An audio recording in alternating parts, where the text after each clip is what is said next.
ఇక హరీష్ను పట్టించుకోవట్లేదా అంటూ లైట్ తీసుకున్న కేసీఆర్ కేటీఆర్ కవిత పుట్టినరోజు హరీష్కు విశేష చెప్పని ఆ ముగ్గురు సోషల్ మీడియాలో అభిమానులు ట్రోల్స్ హైదరాబాద్తో పాటు సిద్దిపేటలో వెలిసిన ఫ్లెక్సీలంట. సో హరీష్ రావుని పాపం పట్టించుకుంటారట కదనే, హరీష్ అన్నను పట్టించుకుంటారట. బీఆర్ఎస్ ఎమ్మెల్యే మాజీ మంత్రి హరీష్ రావుకు బిగ్ షాక్ తగిలింది. పార్టీలో కీలక నేతగా ఉన్న ఆయన్ను కల్వకుంట్ల కుటుంబం లైట్ తీసుకున్నట్లు చర్చ జరుగుతున్నది. హరీష్ రావు బర్త్డే నాడు కేసీఆర్ కేటీఆర్ ఆయనకు విషయం చెప్పలేదు. అలాగే ఎమ్మెల్సీ కవిత విషయం చెప్పడానికి కనీసం ఇంట్రెస్ట్ చూపలేదని తెలుస్తుంది. మరోవైపు సోషల్ మీడియాలో హరీష్ రావును విష్ చేస్తూ అభిమానులు పెద్ద ఎత్తున పోస్ట్ చేశారు. హైదరాబాద్ సిద్దిపేటలో సహా రాష్ట్ర వ్యాప్తంగా ఫ్లెక్సీలు కటౌట్లు ఏర్పాటు చేశారు. దీంతో ఈ విషయం సోషల్ మీడియాలో తీవ్ర చర్చకు దారితీసింది. కేసీఆర్ కేటీఆర్ కవిత ఏం చేస్తున్నారంటూ హరీష్ రావు అభిమానులు ట్రోల్ చేస్తున్నారు.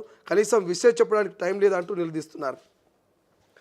ఇక హరీష్ రావు ఫ్లెక్సీల తొలగింపు. హరీష్ రావు బర్త్డేను పురస్కరించుకొని తెలంగాణ భవన్ దగ్గర ఏర్పాటు చేసిన ఫ్లెక్సీలను తొలగించడం వెనుక అధికార పార్టీ దురుద్దేశమే కారణమా, లేక వర్కింగ్ ప్రెసిడెంట్ అనుచర వర్గం అత్యుత్సాహం ఉందా అనేది అర్థం కావడం లేదు.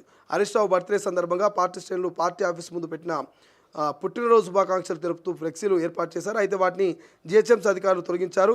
తెలంగాణ భవన్ వెలవెల కట్టిన ఫ్లెక్సీలను తొలగించిన అధికారులు కేవలం కేటీఆర్ ఫోటోతో ఉన్న కటౌటు తొలగించకపోవడం ఇప్పుడు అనేక అనుమానాలకు తావునిస్తుందట. ఇంకేముందా, ఇంకా అనుమానాలు ఏమున్నాయి క్లియర్గా కుల్లంకులు అర్థమవుతున్నది. చెప్పుకోవాల్సిన అవసరం ఏం లేదు, ఎందుకంటే తెలంగాణ ప్రజలు గమనిస్తూ ఉన్నారు. సో అభిమానులంతా గత 1 వీక్ నుంచే హరీష్ రావు బర్త్డేకు సర్వం సిద్ధమై కొంతమంది పోస్టర్లు, ఇంకొంతమంది ఫ్లెక్సీలు, ఇంకొంతమంది అభిమానులు పాటలను కూడా మరి హరీష్ రావు పేరు మీద పాటలు కూడా పాడించి సోషల్ మీడియాలో చక్కర్లు కొట్టిస్తున్నారు.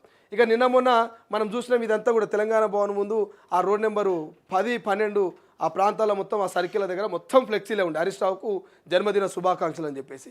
ఆ ఫ్లెక్సీలను కూడా జిహెచ్ఎంసీ తొలగించింది. అక్కడ అన్ని ఫ్లెక్సీలు హరీష్ రావు తొలగించి మరి తెలంగాణ భవన్ ముందు కేటీఆర్ ఫ్లెక్సీ ఎందుకు తొలగించలేరు అని ఒక చర్చ కూడా జరుగుతుందంటే. ఎందుకు తొలగించలేరు అంటే మీకు అందరూ తెలుసు, కల్వకుంట్ల కుటుంబంలో ఆధిపత్య పోరు పెరిగింది. ఎవరికి వాళ్ళు మరి సీఎం కావాలనేటువంటి కోరికలు పెరుగుతున్నటువంటి నేపథ్యం, బావా బామరుదుల పంచాయతీ, మరి మామాలుల మధ్య పంచాయతీ, బావా మరుదుల మధ్య పంచాయతీ. ఈ పంచాయతీలో హరీష్ రావుకు మరి ఫ్లెక్సీల తొలగింపు కారణం అనే ఒక చర్చ అయితే సోషల్ మీడియా నడుస్తూ ఉంది. అది వాస్తవం అని కూడా అర్థమవుతుంది. ఇది ఇట్లుంటే కార్యకర్తలు, హరీష్ రావు అభిమానులు, అధికార పార్టీలు కూడా కొంతమంది హరీష్ రావుకు సపరేట్గా పర్సనల్గా విషెస్ చెప్పినట్టు. అధికార కాంగ్రెస్ పార్టీ నాయకులు కూడా హరీష్ రావుకు పర్సనల్గా వాట్సాప్లో విషెస్ చెప్పారు. కానీ మరి సొంత పార్టీ నేతలే హరీష్ రావును పట్టించుకోలేదు. కేటీఆర్ విషెస్ లేదు సోషల్ మీడియాలో, కవిత విషెస్ లేదు, కేసీఆర్ విషెస్ లేదు. అంటే హరీష్ రావు పరిస్థితి ఎట్లుంది? హరీష్ రావును కనీసం డేకను కూడా డేకలేనటువంటి చర్చ జరుగుతుందట. హరీష్ రావు అభిమానులు ఆందోళన వ్యక్తం చేస్తున్నట.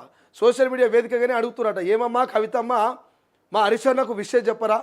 ఏం సార్ కేటీఆర్ సార్ మా హరీష్ అన్నకు విషయం చెప్పరా? ఏం సార్ కేసీఆర్ గారు మా హరీష్ అన్నను ఎందుకు మరి పక్కన పెడుతున్నారు, ఆయన ఎందుకు పట్టించుకోవట్లేదు? కనీసం పుట్టినరోజు నాడు మరి శుభాకాంక్షలను చెప్పరా మీరు? సోషల్ మీడియా వేదిక కానీ ఎక్కడికక్కడ కడిగి పారేస్తున్నారట. అయినా కూడా నో రెస్పాన్స్. ఓన్లీ కవితమ్మకేమో జాగృతి మీద, కొత్త పార్టీ మీద, ఆమె ఒక పర్సనాలిటీ డెవలప్మెంట్ మీద ఆమె ముందుకు పోతా ఉంటే, కేటీఆర్ ఏమో అమెరికాలో ఎంజాయ్ చేస్తూ ముందుగా అమెరికా నుంచి రాగానే మరి ఏం చేస్తున్నాడు తెలియదు కానీ అమెరికాలో మాత్రం ఆయన రాజ్యోత్సవం అని అదని ఇదని పొట్టుపొట్టు ఎంజాయ్ చేస్తున్నాడు.